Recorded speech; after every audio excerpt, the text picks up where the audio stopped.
പ്രധാനമന്ത്രി ചെയർമാനായി 2020 രൂപവൽക്കരിച്ച PM care fund അത് ഇതിനു മുമ്പും ഇതേക്കുറിച്ചുള്ള ആക്ഷേപങ്ങൾ ഉയർന്നിട്ടുണ്ട്. RTI പ്രകാരം PM കെയർ ഫണ്ടിൽ നിന്നുള്ള വിവരങ്ങൾ ആരാഞ്ഞപ്പോൾ ഇത് RTI നിയമത്തിൻ്റെ പരിധിയിൽ വരില്ല എന്ന മറുപടി കൊടുത്തതിനെ തുടർന്നാണ് മുൻകാലത്ത് അത് വിവാദമായത്. ഇത്തവണ 2024-25 സാമ്പത്തിക വർഷത്തെ ഓഡിറ്റ് റിപ്പോർട്ട് സ്വകാര്യ ഏജൻസിയാണ്, സാധാരണ CAG ഒക്കെയാണ് ഓഡിറ്റ് ചെയ്യുക ഗവൺമെൻറ് ഫണ്ടുകളൊക്കെ. ഇത് പ്രധാനമന്ത്രിയുടെ കീഴിലുള്ള ചാരിറ്റബിൾ ട്രസ്റ്റ് ആയതുകൊണ്ട് തന്നെ സ്വകാര്യ കമ്പനിയാണ് ഇതിൻ്റെ ഓഡിറ്റ് നിർവഹിക്കുന്നത്. അതിൻ്റെ ഓഡിറ്റ് വിവരങ്ങൾ ഈ കഴിഞ്ഞ ദിവസങ്ങളിൽ പുറത്തു വന്നു. വളരെ വൈകിയാണ് 2024-25 സാമ്പത്തിക വർഷത്തെ ഓഡിറ്റ് തന്നെ പൂർത്തിയാവുന്നത്. ആ ഓഡിറ്റ് പൂർത്തിയാക്കിക്കൊണ്ട് ആ ഓഡിറ്റ് റിപ്പോർട്ട് പ്രധാനമന്ത്രിയുടെ ഓഫീസ് പുറത്തേക്ക് വിടുന്നത് ഈ ഓഗസ്റ്റിൽ മാത്രമാണ്. അപ്പോൾ ഈ വിവരങ്ങൾ പുറത്തേക്ക് വരുമ്പോൾ ഏതാണ്ട് 8,000-ലധികം കോടി രൂപ ആ ഫണ്ടിലുണ്ട്. പക്ഷേ ആ സാമ്പത്തിക വർഷം 2024-25 സാമ്പത്തിക വർഷം ആ ഫണ്ടിൽ നിന്ന് ആകെ ചെലവാക്കിയിരിക്കുന്നത് 87 ലക്ഷം രൂപ മാത്രമാണ് എന്ന വിവരവും പുറത്തേക്ക് വന്നു. അപ്പോൾ എന്തിനാണ് PM കെയേഴ്സിൽ ഇത്രയും തുക കെട്ടിക്കിടക്കുന്നത്? ഒരു വർഷം കിട്ടുന്ന പലിശ പോലും പ്രധാനമന്ത്രിയുടെ KS ഫണ്ടിൽ നിന്ന് എന്തുകൊണ്ടാണ് ചെലവഴിക്കാത്തത്? വലിയ പ്രകൃതി ദുരന്തങ്ങളൊക്കെ ഉണ്ടായ വർഷമായിരുന്നു 2024-25. കേരളത്തിൽ മുണ്ടക്കൈ ചൂരൽമല ദുരന്തമൊക്കെ ഉണ്ടായ വർഷം. എന്നിട്ട് പോലും PM കെയർ ഫണ്ടിൽ നിന്ന് വലിയ ചിലവൊന്നും ഉണ്ടാകാതിരുന്നത് എന്തുകൊണ്ടാണ്? ഇങ്ങനെയുള്ള ചോദ്യങ്ങളൊക്കെ സ്വാഭാവികമായും ഉയർന്നു വരുന്നുണ്ട്. പ്രധാനമന്ത്രിയുടെ ദേശീയ ദുരിതാശ്വാസ നിധി എന്നത് നിലനിൽക്കെ തന്നെയാണ് 2022 PM കെയേഴ്സ് ഫണ്ട് പ്രധാനമന്ത്രി നരേന്ദ്രമോദി രൂപവൽക്കരിക്കുന്നത്. പക്ഷേ പ്രധാനമന്ത്രി ചെയർമാൻ, ആഭ്യന്തരമന്ത്രി, അതുപോലെ ധനകാര്യമന്ത്രി അംഗങ്ങൾ, പ്രതിരോധ മന്ത്രി അംഗങ്ങൾ, രണ്ട് നോമിനേറ്റ് ചെയ്യുന്നത് പ്രധാനമന്ത്രി തന്നെയാണ്. ഇതാണ് ഇതിൻ്റെ ഒരു ചാരിറ്റബിൾ ട്രസ്റ്റിൻ്റെ ഒരു രീതി. ഈ ഒരു മോഹൻലാൽ അഭിനയിച്ചൊരു സിനിമയിൽ പറഞ്ഞ ഞാനും അപ്പനും പിന്നെ സുഭദ്രയും ട്രസ്റ്റ് അംഗങ്ങൾ എന്ന് പറഞ്ഞ പോലെയാണ് ഏതാണ്ട് ഇതിൻ്റെ ഘടന എന്ന് വേണമെങ്കിൽ പറയാം. എന്തുകൊണ്ടാണ് ഈ 2023-24 കണക്കുകൾ ഇത്രത്തോളം ചർച്ചയാവുന്നത് രാജ്യത്ത്? 2024-25 കണക്കാണ് പുതുതായി വന്നിരിക്കുന്നത് എന്ന് എനിക്ക് തോന്നുന്നു. അതായത് കഴിഞ്ഞതിന് മുമ്പത്തെ ഫിനാൻഷ്യൽ ഇയറിലെ യഥാർത്ഥത്തിൽ മാർച്ച് 31 അവസാനിച്ച് അതിന് തൊട്ടടുത്ത ഫിനാൻഷ്യൽ ഇയറിൽ തന്നെ ഇതിൻ്റെ ഓഡിറ്റ് റിപ്പോർട്ട് നൽകുക എന്നതാണ് സ്വാഭാവിക രീതി. പക്ഷേ PM കെയേഴ്സിൻ്റെ കാര്യത്തിൽ ഏതാണ്ട് 500 ദിവസം വരെ ഡിലേ ആയിട്ടാണ് ഈ ഓഡിറ്റ് തന്നെ ഫയൽ ചെയ്യപ്പെടുന്നത് എന്ന പരാമർശം ഇതിലുണ്ട്. ഈ കാര്യം ഇപ്പോൾ പുറത്തേക്ക് വന്നിരിക്കുന്നത് ദ ഹിന്ദു പത്രത്തിൻ്റെ ഒരു ഡാറ്റ പോയിൻ്റ് അനാലിസിസിൽ നിന്നാണ്. കഴിഞ്ഞതിന് മുമ്പത്തെ വർഷത്തെ PM കെയേഴ്സ് പദ്ധതിയുടെ ഓഡിറ്റ് റിപ്പോർട്ടിൻ്റെ അടിസ്ഥാനത്തിൽ ആ പദ്ധതിയുടെ നടത്തിപ്പ് തന്നെ പൂർണ്ണമായും നിലച്ചിരിക്കുന്നു എന്ന് തോന്നുന്ന വിധത്തിലാണ് അത് വരുന്നത്. 2020 മുതൽ 2025 വരെയുള്ള കണക്കുകളാണ് ഇപ്പോൾ ലഭ്യമായിരിക്കുന്നത്. അതിൽ 2024-25 സാമ്പത്തിക വർഷത്തിൽ വെറും 87 കോടി രൂപ മാത്രമാണ്, 87 ലക്ഷം രൂപ മാത്രമാണ് ഈ പദ്ധതിയിൽ നിന്ന് ഏതെങ്കിലും തരത്തിലുള്ള സഹായധനമായി പുറത്തേക്ക് പോയിട്ടുള്ളത് എന്നാണ്. ഇത് ആ മൊത്തം പദ്ധതിയുടെ നീക്കിയിരുപ്പായ ഏതാണ്ട് 8,452 കോടി രൂപയുടെ 1% താഴെ മാത്രമുള്ള, അല്ല 1000-1, 1% താഴെയല്ല, 1%-ൻ്റെ 10-1 മാത്രമാണ് എന്നാണ് ഇപ്പോൾ വന്നിരിക്കുന്ന കണക്ക്. ഇതിൽ ലഭ്യമായിരിക്കുന്ന 2-3 കാര്യങ്ങൾ. ഒന്ന്, കോവിഡ് കാലത്തിന് ശേഷം പ്രധാനമന്ത്രി നിയന്ത്രിക്കുന്ന ഈ PM കെയേഴ്സ് പദ്ധതിയിലേക്കുള്ള സംഭാവനകൾ കാര്യമായി നിലച്ചിരിക്കുന്നു. 2, സംഭാവനകൾ നിലച്ചിട്ടുണ്ടെങ്കിലും ഇതിൻ്റെ കോർപ്പസ് വളർന്നുകൊണ്ടിരിക്കുകയാണ്. അതിൻ്റെ അടിസ്ഥാന കാരണം ഈ പദ്ധതിയിലേക്ക് ഇതിനു മുമ്പ് സംഭാവനയായി കിട്ടിയിരിക്കുന്ന വലിയ തുക ഏതാണ്ട് 7,000 കോടിയോളം രൂപ ഫിക്സഡ് ഡിപ്പോസിറ്റായി ബാങ്കിലിട്ടിരിക്കുകയാണ്. അതിൽ നിന്ന് വരുന്ന പലിശ ഇനത്തിൽ വരുന്ന വരുമാനം കൂടി ചേർത്ത് ഈ ഫണ്ട് വലുതായിക്കൊണ്ടിരിക്കുകയാണ്. എന്നാൽ ഏറ്റവും വൈരുദ്ധ്യം എന്ന് പറയാവുന്നത് ഫണ്ട് വലുതാവുന്നുണ്ടെങ്കിലും അതിൽ നിന്നുള്ള ചെലവ് എന്നത് ഓൾമോസ്റ്റ് ഇല്ലാതായിരിക്കുന്നു എന്നാണ്. അതായത് 1000-1 ഭാഗം മാത്രമാണ് ഈ ഓഡിറ്റ് ചെയ്യപ്പെട്ട 2024-25 വർഷം ചെലവായിട്ടുള്ളത് എന്ന കണക്കാണ്. ഇതാണൊരു പുതിയ ചർച്ചകൾക്ക് ദേശീയ മാധ്യമങ്ങളിൽ എന്ന് നമുക്ക് വിശാലമായി പറഞ്ഞുകൂടാ, വളരെ ചുരുക്കം ചില മാധ്യമങ്ങളിൽ ഒരു പുതിയ ചർച്ച, എന്തിനാണ് PM കെയേഴ്സ് എന്ന ഫണ്ട് ഇപ്പോൾ നിലനിൽക്കുന്നത്? ഇത്രയും വലിയൊരു ഫണ്ട് പ്രധാനമന്ത്രിയുടെയും പ്രധാനപ്പെട്ട കേന്ദ്രമന്ത്രിമാരുടെയും 2 നോമിനേറ്റഡ് അംഗങ്ങളുടെയും നിയന്ത്രണത്തിലുള്ള ഒരു പബ്ലിക് ട്രസ്റ്റിന് കീഴിൽ നിലനിൽക്കുന്നു. എന്നാൽ ഇതിൻ്റെ വിനിയോഗം സംബന്ധിച്ച് ഏതെങ്കിലും തരത്തിലുള്ള ട്രാൻസ്പെറൻസി ഇല്ല. RTI ആക്ട് പ്രകാരം ഇതിൻ്റെ വിശദാംശങ്ങൾ നൽകേണ്ടതില്ല എന്ന തീരുമാനമാണ് കേന്ദ്ര സർക്കാർ എടുത്തിരിക്കുന്നത്. അപ്പോൾ എന്തിനാണ് ഈ ഫണ്ട്, എങ്ങനെയാണ് വിനിയോഗിക്കപ്പെടുന്നത് എന്നത് സംബന്ധിച്ച് നേരത്തെ ഉന്നയിക്കപ്പെട്ട ആശങ്കകൾ ഇപ്പോൾ സത്യമാണ് എന്ന് തെളിഞ്ഞിരിക്കുകയാണ്. അതേസമയം ഇത് ഏറ്റവും തൊട്ട് മുമ്പത്തെ ഫിനാൻഷ്യൽ ഇയറിലെ കണക്കല്ല, 24-25 25-26 വരാനിരിക്കുന്നേ ഉള്ളൂ. അത് വരുമ്പോഴറിയാം ആ വർഷം എന്തെങ്കിലും ഇക്കാര്യത്തിൽ മാറ്റം ഉണ്ടായിട്ടുണ്ടോ എന്ന്. ഏതായാലും ഈ ഫണ്ടിൻ്റെ അസ്തിത്വം തന്നെ ചോദ്യം ചെയ്യപ്പെടുന്ന വിധത്തിൽ അത് സ്റ്റാഗ്നൻ്റ് ആയിരിക്കുന്നു അതിൻ്റെ പ്രവർത്തനം. അസ്തിത്വം ചോദ്യം ചെയ്യപ്പെടുമ്പോഴേ ഇപ്പോൾ നേരത്തെ തന്നെ ഇപ്പോൾ പ്രധാനമന്ത്രിയുടെ ദേശീയ ദുരിതാശ്വാസ നിധി എന്ന പേരിലൊരു PMNRF അത് നേരത്തെ മുതൽ തന്നെ നിലവിലുണ്ട്. 1948 പ്രധാനമന്ത്രിയായിരുന്ന ജവഹർലാൽ നെഹ്റുവാണ് അതിന് രൂപം നൽകുന്നത്. അന്ന് രൂപം നൽകുമ്പോൾ അതിന് വേറൊരു ലക്ഷ്യമായിരുന്നു. കാരണം ഈ വിഭജനം കാരണം ഡിസ്പ്ലേസ്ഡ് ആയ ആളുകളെ സഹായിക്കാൻ വേണ്ടിയിട്ടാണ് അന്ന് ആ ഫണ്ട് രൂപീകരിക്കുന്നത്. അതിനുശേഷം പിന്നെ ആ ഫണ്ടിൻ്റെ വിനിയോഗത്തിൻ്റെ രീതികളിൽ മാറ്റം വന്നു. നാച്ചുറൽ കലാമിറ്റീസ് അല്ലെങ്കിൽ വലിയ അപകടങ്ങൾ ഇതൊക്കെ ഉണ്ടാകുമ്പോൾ നഷ്ടം സംഭവിക്കുന്ന ആളുകളെ സഹായിക്കുക, അതുപോലെ രോഗപീഠകളാൽ ബുദ്ധിമുട്ടുന്ന ആളുകൾ, ഇപ്പോൾ മുൻകാലത്താണെങ്കിൽ ഇപ്പോൾ ഹൃദയം മാറ്റിവെക്കൽ ശസ്ത്രക്രിയ അല്ലെങ്കിൽ ഹൃദയ ശസ്ത്രക്രിയ അല്ലെങ്കിൽ ക്യാൻസർ, ഇങ്ങനെയുള്ള അർബുദം പോലുള്ള രോഗങ്ങൾ കൊണ്ട് ബുദ്ധിമുട്ടുന്ന ആളുകളെ സഹായിക്കുക, ഇങ്ങനെയൊക്കെയുള്ള ആ രീതികൾ ഇപ്പോഴും തുടരുന്നുണ്ട്. ആ ഫണ്ട് അവിടെ നിലനിൽക്കുന്നുണ്ട്. ആ ഫണ്ട് നിലനിൽക്കെ കോവിഡിന് ശേഷം 2020 ഇതിനെന്തിനാണ് ഇങ്ങനൊരു ഫണ്ട് ഉണ്ടാക്കിയെന്നുള്ള ക്വസ്റ്റ്യൻ അന്ന് തന്നെ ഉയർന്നിരുന്നു. അന്ന് പറഞ്ഞൊരു ന്യായം എന്ന് പറയുന്നത് കോവിഡ് പോലെയുള്ള വലിയ മഹാമാരികൾ ഉണ്ടാകുമ്പോൾ സഹായിക്കാൻ വേണ്ടിയിട്ടാണ് ഈ ഫണ്ട് എന്നുള്ള മട്ടിലാണ് അന്ന് പറഞ്ഞുകൊണ്ടിരുന്നത്. അക്കാലത്ത് കോവിഡാനന്തരം ഈ വെന്റിലേറ്ററുകൾ സ്ഥാപിക്കുന്നതിന്, ഓക്സിജൻ പ്ലാന്റുകൾ സ്ഥാപിക്കുന്നതിനൊക്കെ ഈ സർക്കാർ നിയന്ത്രണത്തിലുള്ള ആശുപത്രികൾക്ക് സഹായം നൽകിയിരുന്നു എന്നൊക്കെ രേഖപ്പെടുത്തിയിരുന്നു, അല്ലെങ്കിൽ പുറത്തേക്ക് വിവരങ്ങൾ വന്നിരുന്നു. 1000 വെന്റിലേറ്ററുകൾ സ്ഥാപിക്കാനായിട്ട് സഹായം നൽകി. അതുപോലെ ഓക്സിജൻ പ്ലാന്റുകൾ സ്ഥാപിക്കുന്നതിന് വിവിധ സംസ്ഥാനങ്ങളിൽ, കോവിഡ് കാലത്ത് അറിയാമല്ലോ, പല സംസ്ഥാനങ്ങളിലും ഓക്സിജൻ സിലിണ്ടറുകൾ കിട്ടാത്ത വലിയ ഗുരുതരമായ സാഹചര്യം ഉണ്ടായി. അത്തരം സാഹചര്യം ആവർത്തിക്കാതിരിക്കാൻ വേണ്ടിയിട്ട് ഓക്സിജൻ പ്ലാന്റുകൾ സ്ഥാപിക്കാനായിട്ട് സഹായം നൽകി എന്നൊക്കെയുള്ള വിവരങ്ങൾ പുറത്തേക്ക് വന്നിരുന്നു. അതിനുശേഷമുള്ള കണക്കാണ് ഈ 2024-25 ഓഡിറ്റ് റിപ്പോർട്ടിന് ശേഷം വരുന്നത്. അതിനൊരു സീക്വൻസ് ഉണ്ട്. 2020-21 ഫണ്ട് രൂപീകരിക്കുന്നത്. ആ വർഷം മൊത്തത്തിൽ പിരിഞ്ഞു കിട്ടിയത് അല്ലെങ്കിൽ ഡൊണേഷനായി കിട്ടിയത് 7014 കോടി രൂപയാണ്. അതിൽ ആ വർഷം 3976 കോടി രൂപ ആ കോവിഡിൻ്റെ ഏറ്റവും പീക്കിലാണ് അത് ചെലവാക്കുകയും ചെയ്തിട്ടുണ്ട്.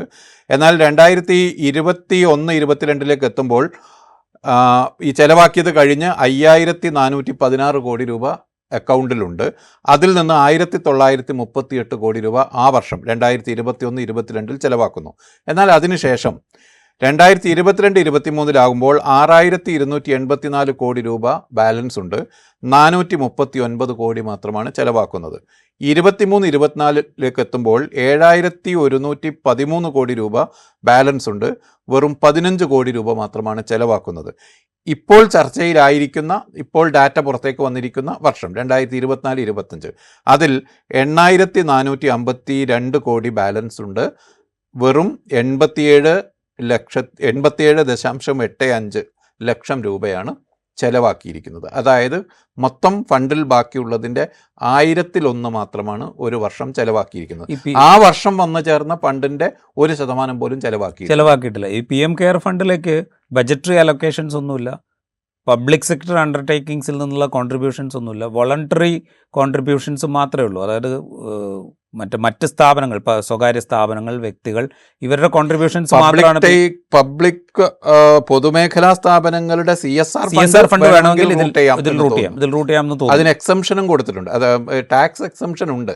അപ്പോൾ ഇതിൽ ഒരു പ്രധാനമന്ത്രിയും ധനമന്ത്രിയും ആഭ്യന്തരമന്ത്രിയും ഫിനാൻസ് മിനിസ്റ്ററും ചേർന്നുള്ള ഈ ഫണ്ട്, അത് ട്രാൻസ്പെറൻസി അതിനാവശ്യമില്ലാതെ RTI നിയമത്തിന് പരിധിയിൽ വരില്ല എന്നാണ് ഇന്നും സർക്കാർ എടുക്കുന്ന നിലപാട്. അതിൻ്റെ അടിസ്ഥാനത്തിൽ ഇതിൻ്റെ യൂട്ടിലൈസേഷൻ സംബന്ധിച്ചുള്ള വിശദാംശങ്ങൾ പൊതുജനങ്ങളിലേക്ക് ലഭ്യമാക്കിയിട്ടേയില്ല.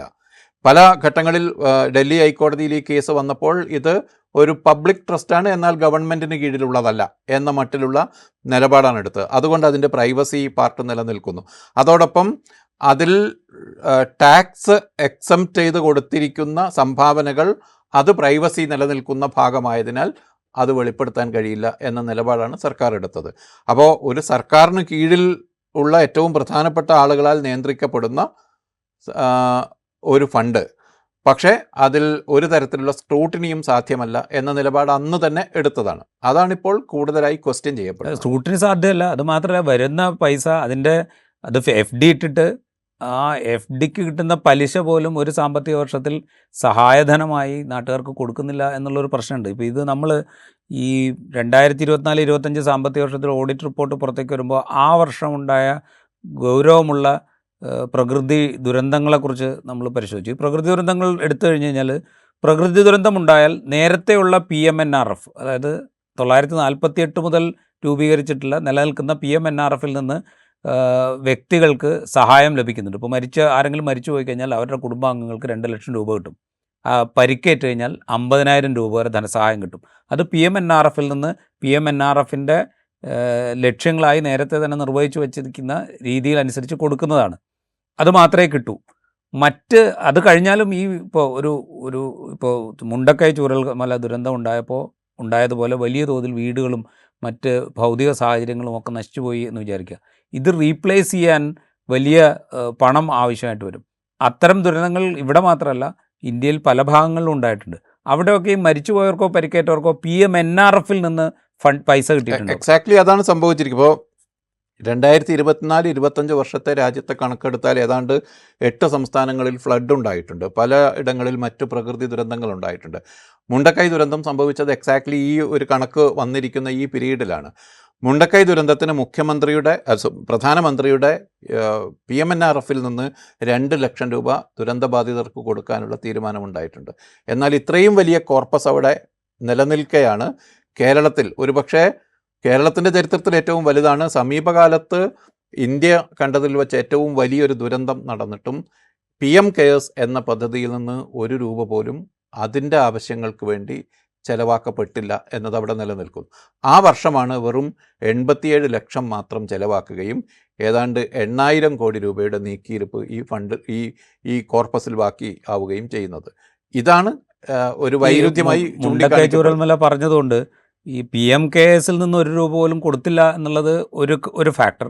അതായത് 480 കോടി രൂപയോളം ആ സാമ്പത്തിക വർഷം പലിശ ഇനത്തിൽ മാത്രം PM കെയേഴ്സിലേക്ക് വന്നിട്ട് പോലും 1 രൂപ PM കെയേഴ്സ് ഫണ്ടിൽ നിന്ന് ഇങ്ങോട്ട് കൊടുത്തില്ല. കേന്ദ്ര സർക്കാർ പിന്നീട്, അതായത് കേരളം വലിയ പ്രതിഷേധമൊക്കെ ഉണ്ടായതിന് ശേഷം കേന്ദ്ര സർക്കാർ വെച്ചതെന്ന് വെച്ചാൽ നിങ്ങൾക്ക് കടമായി, ലോണായി ഇതിന് പൈസ അനുവദിക്കാം, അത് നിങ്ങൾ തിരിച്ചടക്കേണ്ടി വരും എന്നാണ് പറഞ്ഞത്. അതായത് ഇവിടെ ഇത്രയും തുക നീക്കിയിരിപ്പായിരിക്കെ, അല്ലെങ്കിൽ ഫിക്സഡ് ഡെപ്പോസിറ്റ് ഇട്ടിരിക്കുക, അല്ലെങ്കിൽ സേവിങ്സ് അക്കൗണ്ടിൽ ഫിക്സഡ് ഡെപ്പോസിറ്റ് ആയിട്ട് ഇട്ടതിന് പുറമെ സേവിങ്സ് അക്കൗണ്ടിൽ ഏതാണ്ട് 607 കോടി രൂപയുടെ ബാക്കിയുണ്ട്. പലിശ ഇനത്തിൽ ഒരു വർഷം 480 കോടി രൂപ കിട്ടുന്നുണ്ട്. ഇതവിടെ ഉണ്ടായിരിക്കുക ഒറ്റ പൈസ പോലും മുണ്ടക്കൈ ചൂരൽമല ദുരന്തത്തിന് കൊടുത്തില്ല. പ്രധാനമന്ത്രി ഇവിടെ വന്നു പോയതാണ്, ദുരന്തം നേരിട്ട് കണ്ടതാണ്, അതിനെ അസസ് ചെയ്തതാണ്, ആ കാഴ്ചകളൊക്കെ നമ്മൾ കണ്ടതാണ്. എന്നിട്ട് പോലും അതിനകത്തേക്ക് ഒറ്റ പൈസ കൊടുത്തില്ല എന്നുള്ളൊരു പ്രശ്നം അവിടെയുണ്ട്. ഇതിനൊരു പക്ഷേ കേന്ദ്ര സർക്കാർ നൽകുന്ന വിശദീകരണം എന്ന് പറയുന്നത് കോവിഡ് പോലെയുള്ള നേരത്തെ പ്രതീക്ഷിക്കപ്പെടാത്ത, ഒരുപക്ഷെ ആദ്യമായി സംഭവിക്കുന്ന, ഒട്ടും എക്സ്പെക്റ്റ് ചെയ്യാത്ത വലിയ ദുരന്തങ്ങൾ, അതല്ലെങ്കിൽ ഒരു വലിയ ആരോഗ്യ പ്രതിസന്ധി പോലെയുള്ള, ഈ വൈറൽ അറ്റാക്ക് പോലെയുള്ള വലിയ പ്രതിസന്ധി, ഇത്തരം കാര്യങ്ങളെ നേരിടാനാണ് ഈ ഫണ്ട് എന്നതായിരിക്കാം ഒരുപക്ഷെ കേന്ദ്ര സർക്കാരിൻ്റെ ആ വിശദീകരണം പോലെ നിൽക്കില്ല ബഷീറെ. കാരണം എന്താ വെച്ച് കഴിഞ്ഞാൽ, ഈ കോവിഡ് പോലെ നമ്മൾ പ്രതീക്ഷിക്കാത്ത ഒരു മഹാമാരി വരുന്നു എന്ന് വിചാരിക്കുക. കേരളത്തിന് പോലും അതിനെ നേരിടാൻ ഈ 7,000 കോടി രൂപ കൊണ്ട് സാധിക്കില്ല. നമ്മൾ കോവിഡിൻ്റെ കേരളത്തിലെ ചിലവുകളൊന്നെടുത്ത് പരിശോധിച്ചാൽ മതി. ഹോസ്പിറ്റൽ എക്സ്പെൻസ്, മരുന്നിൻ്റെ എക്സ്പെൻസ്, മറ്റ് അതുപോലൊരു ലോക്ക്ഡൗൺ ഇനിയും സംഭവിക്കുകയാണെങ്കിൽ ഈ ആളുകളുടെ ഉപജീവനം മുഴുവൻ നോക്കാൻ പാകത്തിനുള്ള ചെലവ് സർക്കാർ വഹിക്കേണ്ടി വരും. ഈ PM കെയർ ഫണ്ടിലെ 7,000 കോടി രൂപ കൊണ്ട് കേരളത്തിലെ ഒരു 2-3 ജില്ലകളിലെ ചിലവ് പോലും നേരിടാൻ പറ്റില്ല ഒരു 2-3 മാസത്തേക്ക്. അതുകൊണ്ട് തന്നെ ആ ഒരു ആർഗ്യുമെൻ്റ് ഇവിടെ നിൽക്കില്ല. ഇത് PMNRFന് ബദലായി PM കെയേഴ്സ് എന്നുള്ള പേരിൽ വേറൊരു ഫണ്ട് രൂപീകരിക്കുകയും അതെന്തിനു വേണ്ടിയാണ് എന്ന് വേണ്ട രീതിയിൽ ജനങ്ങളോട് വിശദീകരിക്കാതിരിക്കുകയും അതിലെ കണക്കുകൾ RTI പ്രകാരം പുറത്തുവിടാതിരിക്കുകയും ഒരു ഓഡിറ്റ് റിപ്പോർട്ട് മാത്രം പ്രസിദ്ധീകരിക്കുകയും ചെയ്തുകൊണ്ട് ഇതൊരു ഒരു ദുരൂഹമായ ഫണ്ടാക്കി അവിടെ നിലനിർത്തുകയും ചെയ്യുന്നു എന്ന് മാത്രമേ നമുക്കിതിന് മനസ്സിലാക്കാൻ പറ്റുള്ളൂ. അല്ലെങ്കിൽ ഇത് RTA പ്രകാരം എവിടെ നിന്നാണ് ഈ ഫണ്ടുകൾ വരുന്നത്, എന്തൊക്കെ ഇനത്തിലാണ് ഇത് ചിലവാക്കുന്നത്, ഇതിൻ്റെ ലക്ഷ്യങ്ങൾ നമ്മൾ നോക്കിക്കഴിഞ്ഞ് കഴിഞ്ഞാൽ ഇപ്പോൾ കേന്ദ്രീയ വിദ്യാലയങ്ങളിൽ അല്ലെങ്കിൽ സർക്കാർ സ്കൂളുകളിൽ പഠിക്കുന്ന രക്ഷിതാക്കളില്ലാത്ത കുട്ടികളുടെ ചിലവ്, വിദ്യാഭ്യാസ ചിലവ്, അവർക്ക് 18 വയസ്സ്, അവർക്ക് പ്രായപൂർത്തിയാവുന്നത് വരെയുള്ള വിദ്യാഭ്യാസ ചിലവ് വഹിക്കുന്നതിനുള്ള തുക ഈ ഫണ്ടിൽ നിന്ന് ചെലവഴിക്കുന്നുണ്ട് എന്നതിൻ്റെ ലക്ഷ്യങ്ങളിൽ പറയുന്നുണ്ട്. അങ്ങനെയാണെങ്കിൽ പോലും ഈ 2024-25 സാമ്പത്തിക വർഷത്തിൽ ഈ 87 ലക്ഷം രൂപ ചിലവാക്കിയാൽ മതിയാവില്ല. കാരണം കേരളത്തിലെ മൊത്തം ഇന്ത്യയിലെ മൊത്തം വിദ്യാഭ്യാസ സ്ഥാപനങ്ങൾ സർക്കാരിന് കീഴിലെടുത്താൽ ഈ 87 ലക്ഷം രൂപ കൊണ്ട് ഇത് മീറ്റ് ചെയ്യാൻ പറ്റില്ല. അപ്പോൾ ഇത് എന്തിനു വേണ്ടിയിട്ടാണ് ഈ ഫണ്ട് ഉണ്ടാക്കിയത്? ഈ ഫണ്ട് എന്തിനാണ് FD ഇട്ട് ഇങ്ങനെ സൂക്ഷിച്ചുകൊണ്ടിരിക്കുന്നത്? അതിൽ പലിശ പോലും എന്തിനാണ് ചിലവഴിക്കാതിരിക്കുന്നത്? കോവിഡ് പോലൊരു മഹാമാരി വരാൻ പോകുന്നു, അല്ലെങ്കിൽ വന്നു കഴിഞ്ഞാൽ ഈ ഫണ്ട് എടുത്ത് ചിലവാക്കാം എന്നൊക്കെ പറഞ്ഞു കഴിഞ്ഞാൽ അതൊരു എന്താ പറയുക, ആർക്കും വിശ്വസിക്കാൻ പറ്റാത്ത ഒരു ന്യായമായി മാത്രമേ നിൽക്കൂ എന്നാണ് എനിക്ക് തോന്നുന്നത്. പക്ഷേ എന്താ അതിലെ ടേക്ക്? ഇതിൽ ഒരു പക്ഷേ നമ്മൾ ഈ കാണുന്ന കണക്കിനപ്പുറത്ത് വേറെ ഏതെങ്കിലും രീതിയിൽ ഇതിൽ നിന്ന് ചെലവഴിക്കപ്പെടുന്നുണ്ടാകാം എന്നൊരു വേർഷനുണ്ട്. ഏതെങ്കിലും തരത്തിലുള്ള ഇംപ്ലിമെൻറ്റിംഗ് ഏജൻസീസിൻ്റെ കയ്യിലുള്ള പണം എന്നൊരു കാറ്റഗറിയിൽ ഇതിൽ കുറച്ച് പണം കാണുന്നുണ്ട്. പക്ഷേ ഇതിൽ അടിസ്ഥാന പ്രശ്നം എന്ന് പറയുന്നത് പ്രധാനമന്ത്രിയും പ്രധാനപ്പെട്ട കേന്ദ്രമന്ത്രിമാരും അംഗങ്ങളായിട്ടുള്ള നമ്മുടെയൊക്കെ തലമുറയിൽ വന്നുപെട്ട ഏറ്റവും വലിയ കലാമിറ്റീസിന് മുമ്പിൽ രൂപീകരിക്കപ്പെട്ട ഒരു ഫണ്ട്, ആ ഫണ്ട് ഏത് രീതിയിൽ അവിടേക്ക് പണം വരുന്നു, ആരൊക്കെ പണം നൽകുന്നു, ഏത് രീതിയിൽ അത് ചെലവാക്കപ്പെടുന്നു എന്നത് സംബന്ധിച്ച് പബ്ലിക്കിന് മുന്നിലെത്താവുന്ന ഒരു കണക്കും ലഭ്യമല്ല എന്നതാണ്. ഇതിൽ ഓഡിറ്റഡ് ഫിഗർ എന്ന് പറയുന്നത് അതിൻ്റെ കാറ്റഗറി വെച്ചുള്ള ടോട്ടൽ കണക്ക് മാത്രമാണ്. ഏതാണ് ഇതിൻ്റെ ഓരോന്ന് ഇനം തിരിച്ചുള്ള ഏതെല്ലാം രീതിയിൽ ഇത് പണം ചെലവാക്കി എന്നത് സംബന്ധിച്ച്, ഏതെല്ലാം സഹായമാണ് തീരുമാനിക്കപ്പെട്ടത്, ആർക്കൊക്കെയാണ് അല്ലെങ്കിൽ എന്തിനൊക്കെയാണ് സഹായം ചെയ്യാൻ തീരുമാനിച്ചത്, അതിൻ്റെ മാനദണ്ഡം എന്തായിരുന്നു, ഈ തുക നിശ്ചയിച്ചതിൻ്റെ മാനദണ്ഡം എന്തായിരുന്നു, ഇത്തരം കാര്യങ്ങളിൽ യാതൊരു തരത്തിലുള്ള ക്ലാരിറ്റിയുമില്ല എന്നതാണ്. രാജ്യത്തിൻ്റെ ഡൊമസ്റ്റിക് ഡൊണേഷനാണ് ഇതിൽ ഏറ്റവും കൂടുതലുള്ളത്.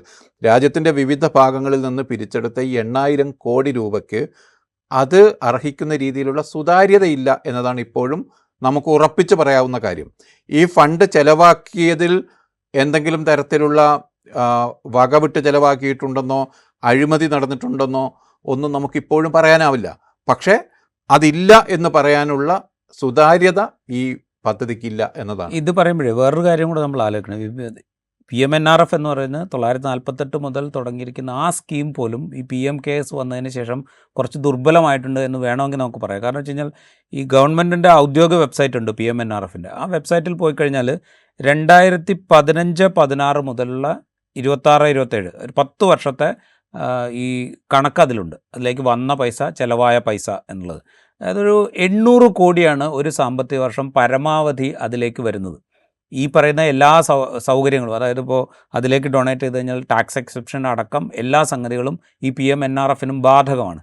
എന്നിട്ട് പോലും അതിനകത്തേക്ക് ആകെ ഒരു വർഷം വരുന്നത് 800 കോടി രൂപ മാത്രമാണ്. ആ 800 കോടി രൂപ വരുന്നുണ്ടെങ്കിൽ ശരാശരി ഒരു 400 മുതൽ 600 കോടി രൂപ വരെ ഇപ്പോൾ അതിൽ നിന്ന് എല്ലാ ധനകാര്യ വർഷവും ചിലവായി പോകുന്നുണ്ട്. ചിലവായി പോകുന്നതെന്ന് പറഞ്ഞപ്പോൾ ഞാൻ നേരത്തെ പറഞ്ഞ പോലെ ഇപ്പോൾ ഒരു വലിയ പ്രകൃതിക്ഷോഭം ഉണ്ടാകുന്നു, അതിൽ കുറച്ച് ആളുകളുടെ ജീവഹാനി ഉണ്ടാകുന്നുണ്ടെങ്കിൽ അവരുടെ ബന്ധുക്കൾ കൊടുക്കുന്ന നഷ്ടപരിഹാരം, ആർക്കെങ്കിലും പരിക്കേൽക്കുന്നുണ്ടെങ്കിൽ ആ പരിക്കേൽക്കുന്നവർക്ക് കൊടുക്കുന്ന ചികിത്സാ ചെലവ്, ഈ ഇനത്തിലൊക്കെയാണ് ആ തുക ചിലവാക്കി പോകുന്നത്. ബാക്കി എന്തൊക്കെ പ്രൊജക്ട്സാണ് ഇംപ്ലിമെൻ്റ് ചെയ്യുന്നത് എന്ന് ചോദിച്ചു കഴിഞ്ഞാൽ ഇപ്പോൾ നമ്മൾ പറഞ്ഞ സ്ഥലങ്ങളുണ്ടല്ലോ, അതായത് ഈ 2023-24 വലിയ സൈക്ലോൺ ഉണ്ടായ അല്ലെങ്കിൽ വലിയ മണ്ണിടിച്ചിലും ഒക്കെ ഉണ്ടായ സ്ഥലങ്ങളിൽ, മണ്ണിടിച്ചിലുണ്ടായ സ്ഥലങ്ങളില്ല. ആ പ്രൊജക്റ്റിൽ ഭൂരിഭാഗവും സൈക്ലോൺ ഉണ്ടായ സ്ഥലങ്ങളാണ്. അതായത് വെസ്റ്റ് ബംഗാൾ, ഒറീസ, കേരളവും അതിലുണ്ട്. സൈക്ലോൺ സാധ്യത കണക്കിലെടുത്തുകൊണ്ട് സൈക്ലോൺ വന്നാൽ ആളുകളെ മാറ്റിപ്പാർപ്പിക്കാനുള്ള ഷെൽട്ടറുകൾ നിർമ്മിച്ചുകൊണ്ടിരിക്കുന്നു. അതാണ് ഒരു മെയിൻ പ്രോജക്റ്റായിട്ട് അതിൽ കാണിച്ചിരിക്കുന്നത്. വേറൊരു പ്രോജക്റ്റും അതിലില്ല. പിന്നെ ഉള്ളത് ദുരന്തങ്ങളുണ്ടായി വീട് നഷ്ടപ്പെട്ടവർക്ക് വീട് നിർമ്മിച്ചുകൊണ്ടിരിക്കുന്നു എന്ന് പറയുന്നുണ്ട്. അത് എവിടെയൊക്കെയാണ് എന്നുള്ളതിൻ്റെ ഡീറ്റെയിൽസ് ഒന്നും അതിലില്ല.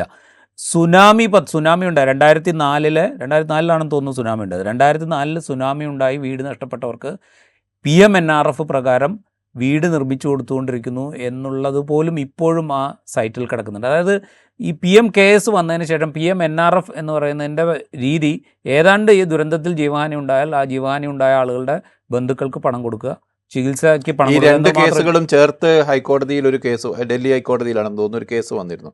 ഈ രണ്ട് ഫണ്ടിൻ്റെ കാര്യത്തിലും ഏതാണ്ട് സർക്കാർ ഒരേ നിലപാടാണ് എടുത്തത്. ഇത് അങ്ങനെ പബ്ലിക് സ്ക്രൂട്ടിനിക്ക് വിധേയമാകേണ്ടതില്ല എന്ന നിലപാടാണ് സർക്കാർ അവിടെ കൈക്കൊണ്ടത്. പക്ഷേ അവിടെയാണ് ഒരു പ്രശ്നം. രാജ്യത്തിൻ്റെ പ്രധാനമന്ത്രി നേതൃത്വം നൽകുന്ന 3 മന്ത്രിമാർ അംഗങ്ങളായ, പ്രധാനമന്ത്രി തന്നെ നോമിനേറ്റ് ചെയ്യുന്ന 2 പേർ അംഗങ്ങളായ ഒരു പബ്ലിക് ട്രസ്റ്റ്, അതിൻ്റെ ഫണ്ട് നാട്ടുകാരറിയണ്ട എന്ന് പറയുന്നതിലെ ഒരു യുക്തി എന്താണ് എന്ന ചോദ്യം അവിടെ വളരെ ഇപ്പോഴും വലുതായി. ഇത് സംബന്ധിച്ച കേസുകൾ ചില കോടതികളിൽ ബാക്കിയുണ്ട്. അത്തരം കേസുകളിലേക്ക് ഒരു പക്ഷേ ഈ ഒടുവിലത്തെ കണക്ക് വെറും 87 ലക്ഷം രൂപ മാത്രമാണ് ചെലവാക്കുന്നത് എന്നും ഫിക്സഡ് ഡെപ്പോസിറ്റ് വഴി ഇതിൻ്റെ പണം പെരുകുകയല്ലാതെ ജനങ്ങളിലേക്ക് അതൊരു തരത്തിലും തിരിച്ചെത്തുന്നില്ല എന്ന കണക്ക് ഒരു പക്ഷേ തുടർന്നുള്ള കേസുകളെ സ്വാധീനിക്കാം എന്ന് നമുക്ക് പ്രതീക്ഷിക്കാം. ഓക്കെ, എന്തായാലും ഈ PM KS ഫണ്ട് അത് എന്തിനു വേണ്ടിയിട്ടാണ്, എന്തുകൊണ്ടാണ് ഇതിൻ്റെ ഓഡിറ്റ് പോലും വൈകുന്നത്? പ്രധാനമന്ത്രി ചെയർമാനായിരിക്കുന്ന ഒരു പബ്ലിക് ട്രസ്റ്റിൻ്റെ ഓഡിറ്റ് എന്തിനാണ് ഇത്രയും വൈകുന്നത്? എന്തുകൊണ്ടാണ് അതിൽ പലിശയായി വരുന്ന പണം പോലും ജനങ്ങൾക്ക് സഹായമായി നൽകാൻ മടി കാണിക്കുന്നത്? ഇതിനൊക്കെ ഉത്തരം കിട്ടേണ്ടതുണ്ട്. എന്തായാലും ഈ എപ്പിസോഡ് ഇവിടെ പൂർത്തിയാവുന്നു. മറ്റൊരു എപ്പിസോഡുമായി വീണ്ടും കാണാം.